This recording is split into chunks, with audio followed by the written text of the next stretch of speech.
ચોરીની પરિભાષાઓ અનેક જોઈ.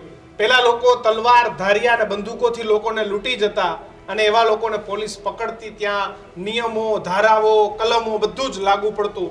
જેમ જેમ જેમ જેમ જેમ સમય બદલાયો એમ ચોરીની ભાષાઓ બદલાતી ગઈ. એક સમય હતો કે લોકો કોલ સેન્ટરથી લૂંટાતા હતા અને હવે એવો સમય આવી ગયો છે કે જે મોબાઈલ છે, તમારા ગજવામાં રહેલો મોબાઈલ, આ મોબાઈલથી તમે ગમે ત્યારે લૂંટાઈ શકો છો, તમને ખબર પણ નહીં પડે. વોટ્સએપની અંદર એક ફાઇલ આવી, ફાઇલ ખોલી, પૈસા ગાયબ. એક ફોન આવ્યો, ફોન ઉપાડ્યો, પૈસા ગાયબ. કોઈએ તમારી પાસે 4 અક્ષરનો કોડ માંગ્યો, પૈસા ગાયબ. ઘરે કોઈ કુરિયર આપવા આવ્યો, કુરિયર વાળાએ કોઈ મેસેજ પર કોડ માંગ્યો, પૈસા ગાયબ. સાહેબ, આવી અનેક વસ્તુઓ. તમે કેટલી વસ્તુથી કેટલું બચી શકો? બેંકના નામે ફોન આવે, શાળાના નામે ફોન આવે, પોલીસના નામે ફોન આવે, હાઈકોર્ટ અને ન્યાયપાલિકાના નામે ફોન આવે, સીબીઆઈ જેવી એજન્સીઓને તો આ લોકો ચણા મમરા સમજવા માંડ્યા. સીબીઆઈ ના નામે ફોન કરે, કસ્ટમના નામે ફોન કરે. સાહેબ, લૂંટારાઓ પાસે લૂંટવાનું લિસ્ટ છે. કોઈ તમને ફેસબુકની જાળમાં ફસાવે, કોઈ ઇન્સ્ટાગ્રામની જાળમાં ફસાવે. કદાચ આ નિયમ અને આ સબ્જેક્ટને લખવા જાવ તો દિવસો ટૂંકા પડે.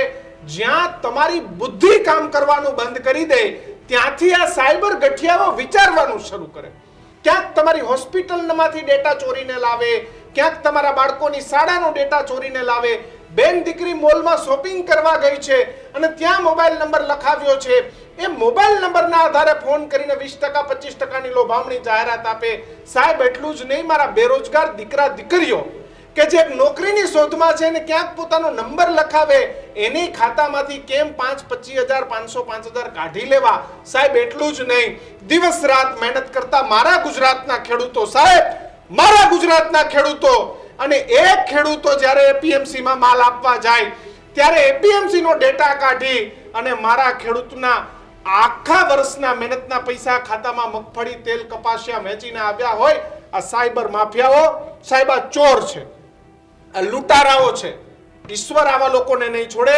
જે મહિલાઓ, બહેનો, દીકરીઓ, ગૃહિણીઓ, બાળકો, વૃદ્ધ માતા પિતા, સાહેબ એટલું જ નહીં, ગામડામાં રહેતા વૃદ્ધ દંપતી કે જેને ખાતામાં 500, 1000, 2500 રૂપિયા ખેડૂત સહાયના આવે એ ચોરી જાય છે.